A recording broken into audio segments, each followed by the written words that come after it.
Hello and welcome back to Zoom.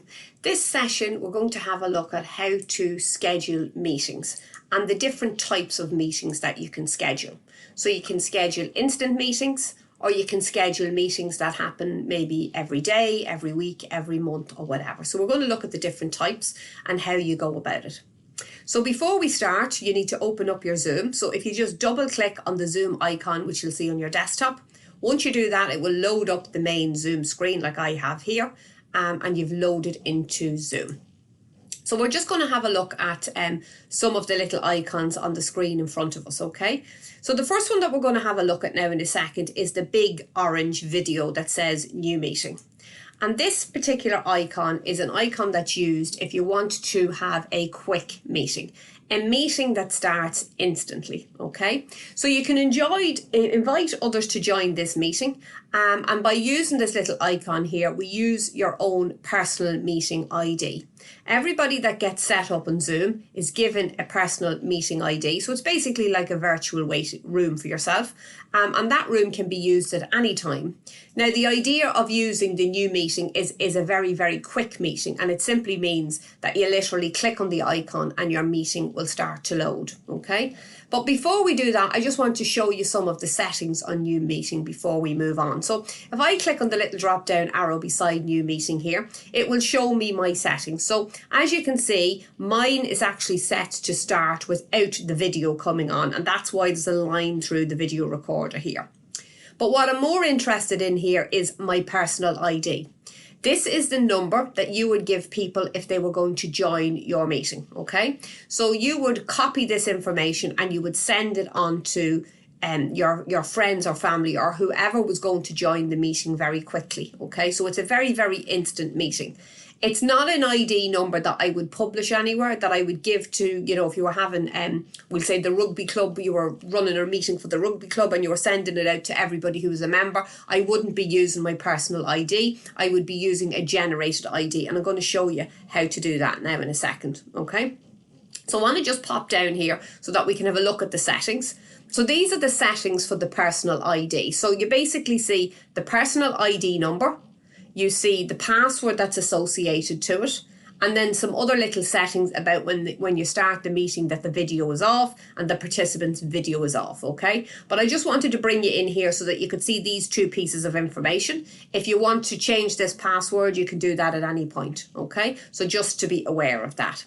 Now, if you're going to send this information to your friends and colleagues, probably the easiest way to do it again is to click on the little drop down, come back down to the ID, and you can click on copy invitation. Once you press on copy invitation, it goes into the memory of the computer. And then if you go into Outlook or whatever email package that you use, you type up your email and you press paste in the message section, it will paste the ID number and the password, and you can send it then to the participants, and then they will be able to log into your meeting, okay?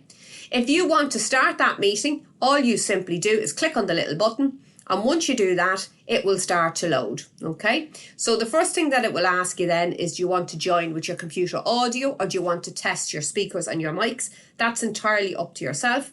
If you want to join with the computer with the audio, you just press that button, and within a couple of seconds, it will start to load, okay? I have my video off at the moment, but if I was to press the start video, it would open up the video and I would be able to see the participants. So then you as the host will just sit there and you'll wait for everybody to join the meeting. And it's as simple as that, okay? So I'm just going to end this, leave the meeting, and come back out. So that was if you wanted to set up an instant meeting on the go, okay? The next one that we're going to have a look at is the actual scheduling of a meeting, okay? And this is a meeting that you're going to schedule for maybe tomorrow, this afternoon, next week, next month, whenever it is. It's a proper scheduled meeting, okay? So we'll have a look at that. So to schedule a meeting, you simply click on the schedule button, and once you do that, it will come up with the schedule and meeting screen where we can fill in some information about our meeting, okay? So we're going to put in the topic, so whatever the meeting is about. So I'm just going to say monthly finance meeting. And when is the monthly finance meeting going to happen? So I'm going to go down to my calendar and I'm going to say it's going to probably happen maybe next month, and we'll say Monday the 22nd of June. What time is it going to happen at? So again, I might change it to 7 o'clock. Perfect. And how long is the meeting going to be? Now, it doesn't really matter how long you say the meeting is going to be. I'm going to say maybe 2 hours. But if the meeting only lasts for an hour, that's fine. If the meeting lasts for 3 hours, that's also fine. It's not going to cut me off. It's no problem at all, okay? Then the next question is it a recurring meeting? So if it was a meeting that was going to be scheduled the same Monday every month, I could certainly press recurring meeting. That's entirely up to yourself. And then what time zone? It picks up that it's Dublin, London, so that's fine again. That it picks that up from the date and time on your PC. Now, the next one is the information about the meeting ID. So you may remember a couple of minutes ago I mentioned to you, generally you're not going to use your personal meeting ID unless it's for an instant meeting or if it's for a family quiz or whatever it is. Generally, you're going to go for the generated automatic ID, okay? So make sure that button there is ticked. And then you can come down here and you can put in a password if you like.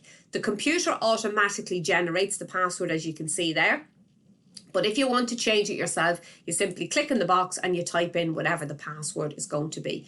Very, very straightforward. Okay. Then if we look a little bit further down, the next thing that it asks us then is, and to be honest with you, I don't really change most of these settings. I stick with the default unless there's a reason why I would want to change them.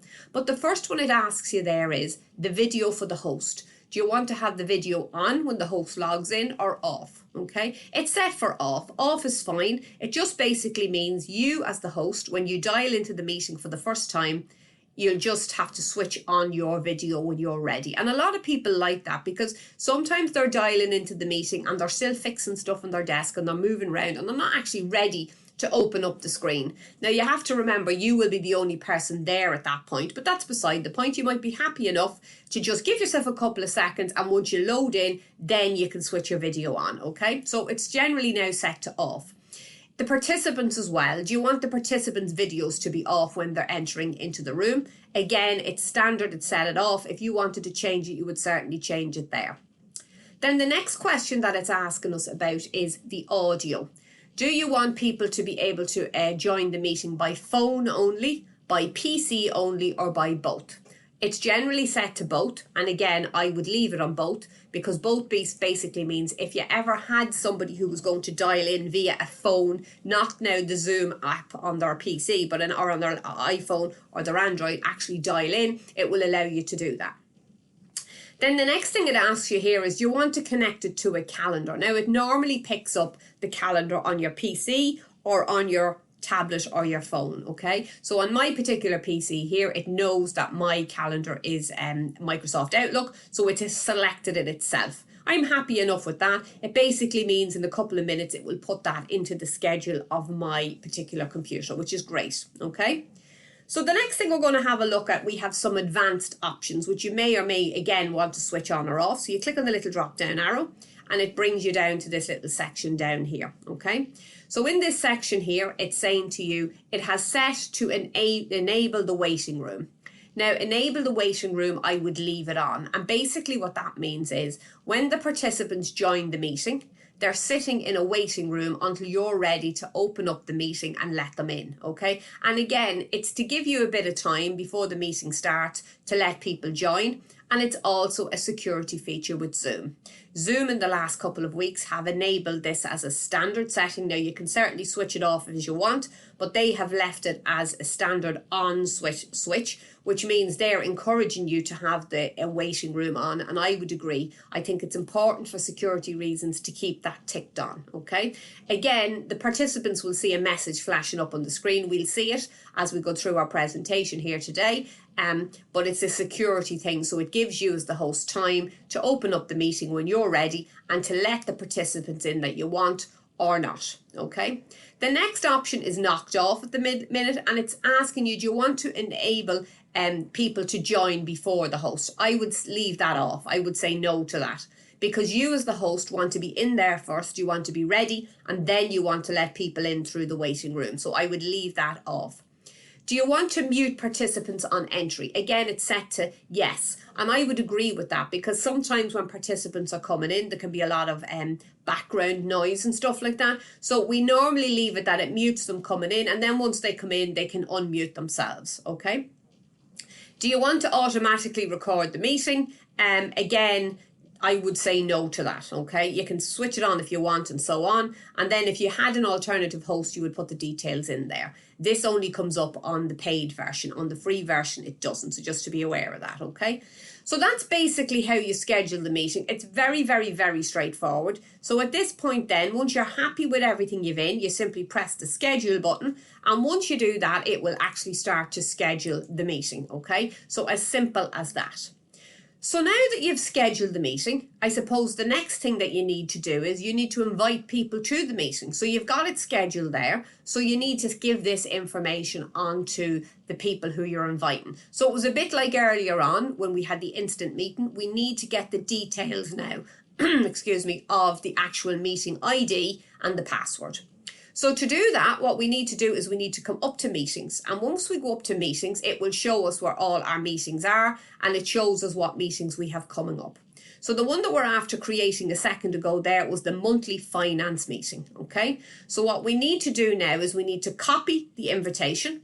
And once we copy the invitation, it puts it into it puts it into the paste so that we can bring it back and we can pop it into a document. So I'll just open up Microsoft Word here just to show you what it would look like. So if you were to paste it into your email, this is the information that you get, okay? So you'll see all the information is there. It tells you Kim is inviting you to the Zoom meeting. It's the finance meeting. It's on at 7 o'clock on the 22nd of May. And these are the details here. This section along here is a link. And this is quite useful for anybody who doesn't have Zoom installed on their computer or on their tablet who you're inviting to the meeting. If they don't have Zoom, when they get this invitation through their email on the 22nd of June at 7 o'clock, they simply click on this link and it will bring them straight into the meeting. So that is quite useful, okay?